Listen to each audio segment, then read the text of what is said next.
Bismillahirrahmanirrahim. Assalamualaikum warahmatullahi wabarakatuh. I greet to everyone, especially our respected lecturer, Datuk Hamidon aka Aki.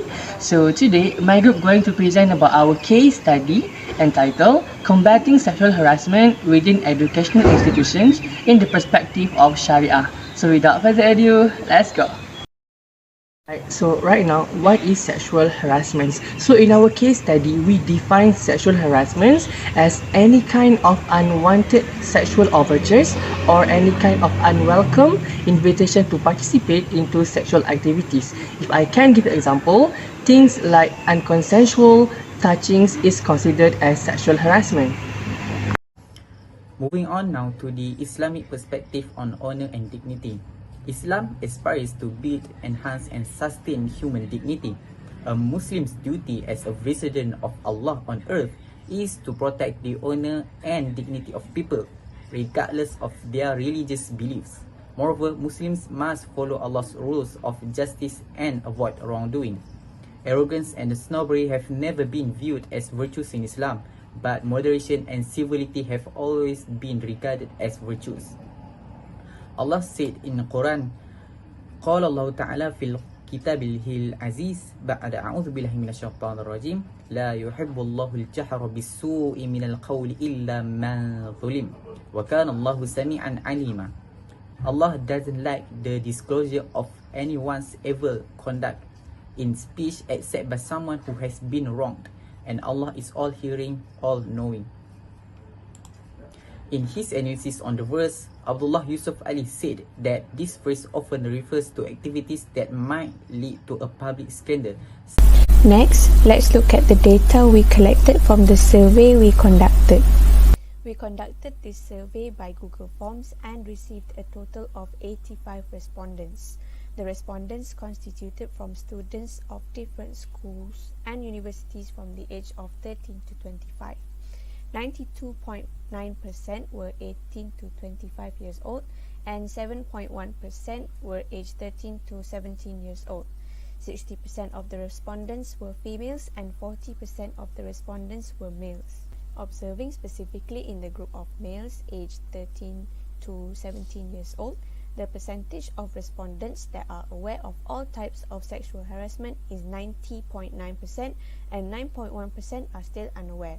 And the percentage of respondents that have encountered sexual harassment is 30%, and the ones that have not encountered sexual harassment is 70%.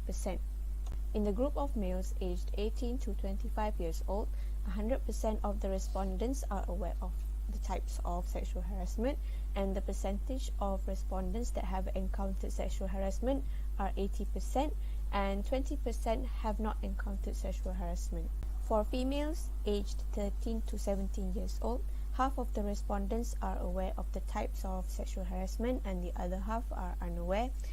The percentage of respondents that have encountered sexual harassment is 90% and 10% has not encountered it. Lastly, for females aged 18 to 25, 100% of the respondents are aware of the types of sexual harassment. 90% have encountered sexual harassment and 10% have not encountered it. Next, sexual harassment in school. It began with menstruation spot checks by female school instructors, generally guided by religious leaders, only a few months ago during Ramadan to confirm a student's period, so they may avoid required fasting and prayer. Most instructors will agree simple yes or no responses should sufficient.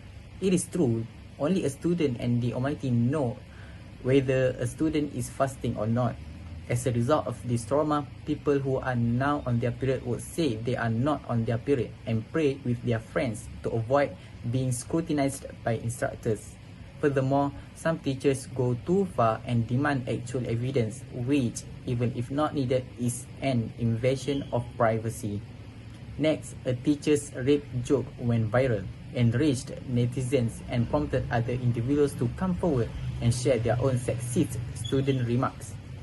Ain Husniza, a 17-year-old girl from Kuala Lumpur, Malaysia, condemned her male physical education program in a TikTok video.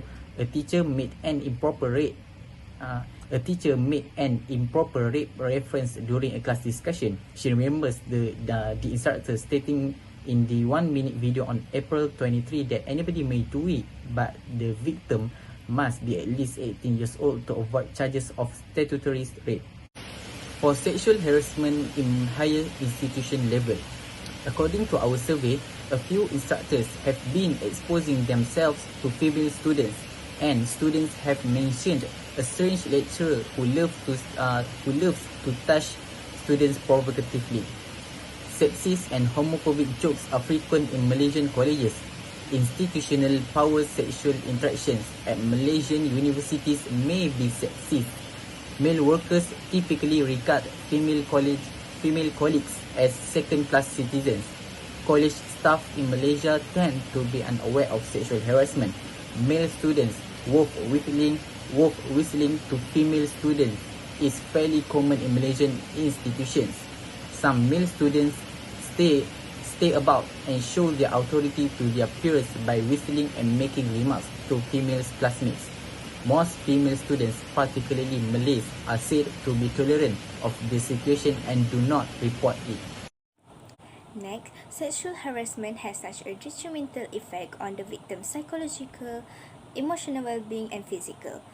Based on our research, sexual harassment has the potential to cause victims a long-term psychological distress. The majority of casualties are school children who are prone to panic attacks, which can strike at any time and they can last anywhere from 5 to 30 minutes. People with these panic attacks are more common to who have been through trauma, abuse, or have been under a lot of stress. Panic attacks can also cause symptoms such as chest pain, dizziness, pounding heartbeat, a headache, shivering, stomach pain, and perspiration. Apart from that, the victims may as well suffer from a social phobia in which they are terrified of people because they believe the people will harm them or socially isolate them. Following that, the majority of the victims suffer from depression as well as low self-esteem. They are afraid of going to school as a result of these effects, and they avoid participating in any school activities. Hence, they intend to commit suicides, necessitating legal and medical intervention. Other physical repercussions that may affect the victims include nightmares and fluctuating weight. These impacts are clear since the harassment are subjected to has a lot of effect on them. Therefore, it is critical to say that such obscene conduct happen whether at the secondary or university level in Malaysia should be taken seriously because it affects a victim's health mentally and physically. We have identified several causes through the survey that we have conducted. Respondents had also given their own view in addition to our own identification on the matter. The first cause that we found is that sexual harassment most frequently occurs in remote and secluded areas. Next, respondents also agreed that some male wants to show superiority to their peers, hence they engage themselves with this behavior. Sexually explicit materials such as pornography are also easily accessible in this era of technology. Many of these materials have no age restriction, hence it may even influence children of young age. One's improper dressing may also provoke the sexual predators, and there has been a statement going around that one's appearance may also serve as a green light or permission granted for them to be hit on. However, we believe that this is not an absolute cause, as we have also heard stories of people being harassed while wearing appropriate dressing. Now, let's move on to the solution in order to eradicate sexual harassment. The first category is preventative measures from the Sharia perspective. The first one under the Sharia perspective is lowering of the gaze. And the second one is proper dressing. This is very significant, especially for a woman to wear a proper dress. And the third one is avoiding proximity between opposing sexes. This is really important for everyone to avoid being alone with a single person that is opposite sex with us. The second category is preventative measures from the school level, such as the roles of the Parent-Teacher Association, PTA. The third category is preventative measures from the tertiary institutions, such as IUM students' discipline Rules 2004, dress code in university, and the last one is the seating arrangement. This is really important. The last category is preventative measures on legal aspects, such as amendment on Sexual Offences Against Children Act 2017 and improvement of the guidelines on handling student sexual harassment.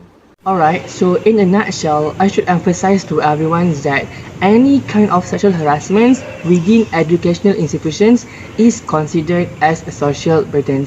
And on top of that, we must always remember that in Islam forbids every kind of sexual harassment. So our obligations is to stop this kind of cycle, and together let us make a better future, inshallah. Thank you.